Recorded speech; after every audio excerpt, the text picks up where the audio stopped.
Despite all their similarities, do you know what's the major difference between the Peripheral and Westworld? One of them is still airing. The writers have been avoiding a problem that killed Westworld, and so far, it seems to be working. TV superstar Tania Miller, who plays Charisse Newland on the TV show, also opened up about how the show tries to incorporate queer relationships in a really natural manner. Keep watching for more on both stories. First up, the perfect balance between mystery and clarity. For those of you who have seen Westworld, remember when we had to wait an entire season for the answers to a mystery? It used to be pretty interesting at first, but eventually got really tiring. All that curiosity would sort of die down, and we'd find ourselves on the net trying to Google the answers. And even if we did manage to get through an entire season just for the answers, they were never clear. We understand the shoemakers were trying to leave a lot of things to our imagination, but that's not what we wanted. We wanted clear-cut answers after waiting for an entire season. And that's probably the main reason why HBO ended up canceling season 5 of Westworld after a devastating decline in viewership. The show still has a cult following, but it's lost its charm now. Not to worry though, Lisa and Jonathan might be running the Peripheral, but it seems like they've learned from their mistakes. Instead of taking too long to give viewers the answers to puzzling mysteries, the show is delivering clear-cut answers in just a couple of episodes to avoid making the same problem that killed Westworld. There's a major difference in mystery solving when it comes to both shows, but if one thing's for sure, it's that the Peripheral has found the perfect balance between mystery and clarity. But like we said, Westworld has a cult following, and winding things up without tying loose ends is a bit unfair to the fans. Next, differences in mystery solving. Judging from what we've seen in season 1, our intrigue was never left hanging. We got answers to mysteries at just the right time without losing interest in the show. It's very similar to Westworld, but it's not trying to give us a sensory overload or something by revealing everything in a massive drop in the last episode of the season. In the Peripheral, questions and mysteries are thrown at us, and we often have the answers by the next 2 or 3 episodes. And we think that's what makes the show so much more watchable than Westworld. Let's talk about the jackpot, one of the first mysteries of the Peripheral. The writers could have easily stretched it the entire season, but as we said before, they've avoided making the same mistakes that shut down the last show. Everything was done and dusted by the 4th episode, and thankfully, we didn't have to lose too much sleep over what could have happened. Lisa Joy is doing an excellent job at cooking up some really mind-boggling riddles without making us lose our minds. And the best part about the show, nothing goes unanswered. The show does an amazing job tying loose ends, so we don't have to use our imagination or hop on Reddit to read fan theories. Still, whether the Peripheral will remain like this is the real question, since things have been relatively simple as of now. Westworld might have lost viewership, but it was much deeper and more complex. Moving on,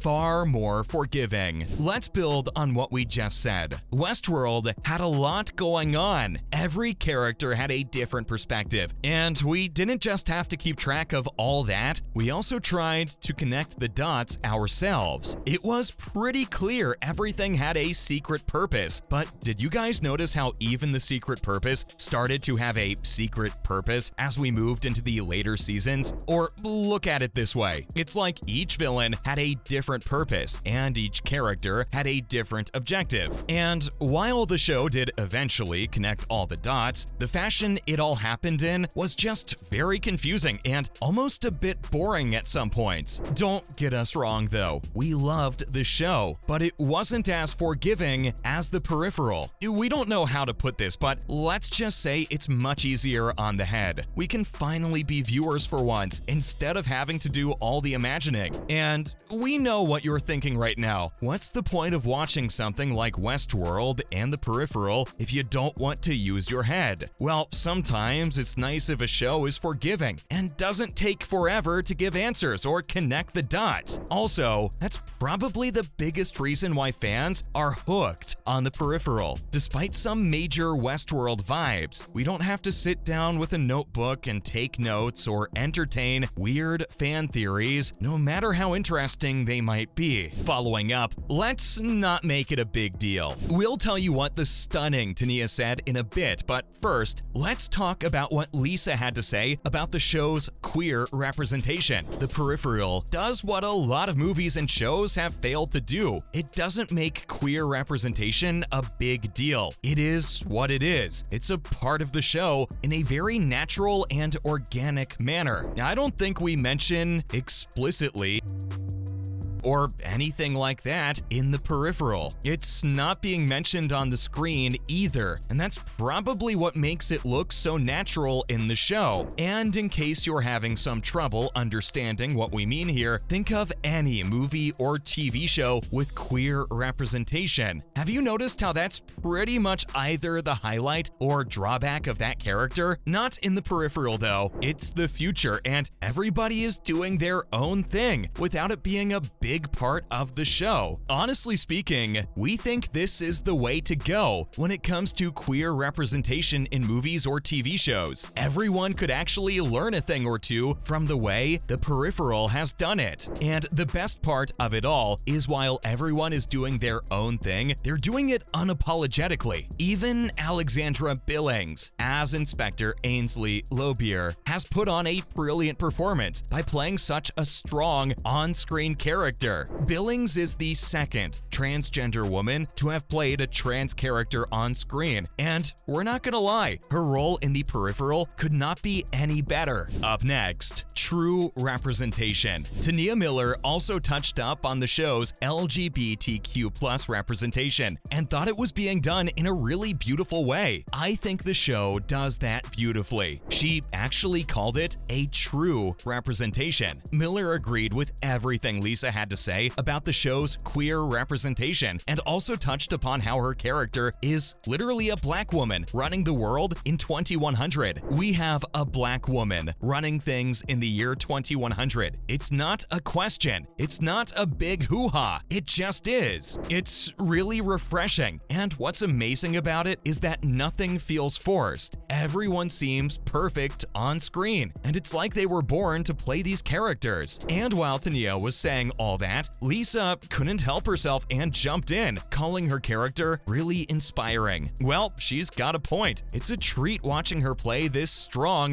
unapologetic, graceful black woman who isn't afraid of anything. You could also say she's doing an exceptional job, since she's always enjoyed playing villains instead of good people. Oh, and since we're talking about the powerful Charisse Newland, Miller has just hinted that her character isn't all that she seems. There are actually some hidden depths, and we're not sure about you, but that screams a game-changing twist in the coming seasons. But yeah, she was heard talking about her character having something to do with collective goodness, so who knows? Guess we'll just have to wait and find out. Last but not least, still pending renewal, the Peripheral does everything right. There's a huge demand for something really techy and thrilling in the market, and with Westworld out of the picture, things look pretty good for Lisa and the gang as far as more seasons go. But despite being known for renewing shows after the very first episodes, Amazon Prime still hasn't given any updates on whether they'll entertain a season 2 of the Peripheral. It's pretty obvious the fans are dying for a season 2 announcement, and if we're talking about it in terms of explorable avenues, there's just too much material. The show could go in any direction and still be interesting. And considering how Lisa and Jonathan have simplified the show as compared to Westworld, everything is pointing towards a renewal. It'll probably be happening any day now, but still, let's keep our fingers crossed. And we hope we get to see more of our favorite characters, daunting landscapes, and tense drama. That's it from our side, folks. So, what do you think? Is the Peripheral better at mystery solving than the now canceled Westworld? Let us know in the comments below. Remember, don't forget to hit the like button and subscribe to our channel for more interesting videos in the future. Thanks for watching, guys, and we'll see you next time.